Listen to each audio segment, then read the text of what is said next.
जेते पर्यंत +2 रिजल्ट न बाहरी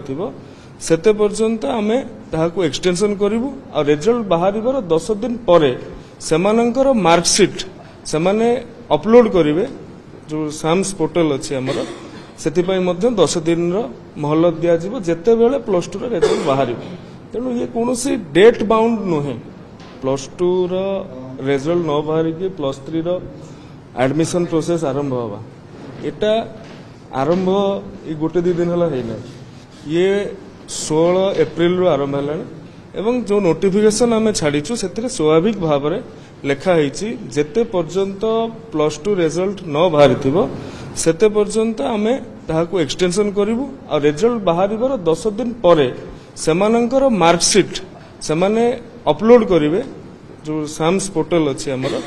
सेति पई मध्य 10 दिन रो मोहलत दिया जिवो जेते बेले +2 रो रिजल्ट बाहरिबो तेनु ये कोनोसी डेट बाउंड नहे प्रथम कथा द्वितीय कथा प्रथम थर करिकि रिजल्ट बाहरिबा पूर्वरु +3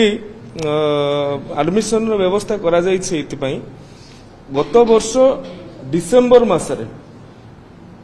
एडमिशन रो शेष पर्याय सरिला गोटे सेमिस्टर सरिबागु बसिला आमर आग्रह अच्छी यही वर्ष आमे 16 एडमिशन करिबु शीघ्र एडमिशन करिबु ता सहित जून मासरे जो सीट एलोकेशन अच्छी सीट एलोकेशन करा जिवो एवं जुलाई 15 रु क्लास आरंभ करिबु तेणु तार जो प्रीवियस फॉर्मालिटीज अच्छी से प्रीवियस फॉर्मालिटीज को आमे पिलांकर रिजल्ट बाहरिया पूर्वरु सारी देथिबो रिजल्ट बाहरला परे 10 दिन तांको टाइम पीरियड दिया जिवो जेबे भी रिजल्ट बाहरियो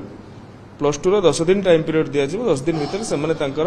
मार्कशीट को अपलोड करिवे तेणु एथिरे कोनोस अस्वाभाविकता नाही एवं पिला मानक हित को दृष्टि रखी गोटे सेमिस्टर पिला पढ़ी पारुना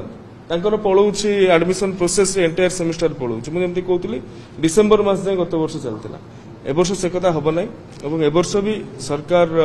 चिंता करूछंती कॉलेज इलेक्शन करबा पई तेणु कॉलेज इलेक्शन करबा तो दुर्गा पूजा पूर्वरु हमकु पाठ्यक्रम सारिबा पड़ो कॉलेज इलेक्शन जेमति पाठ्यक्रम रे कोनोसी प्रभावित हेबो नाही।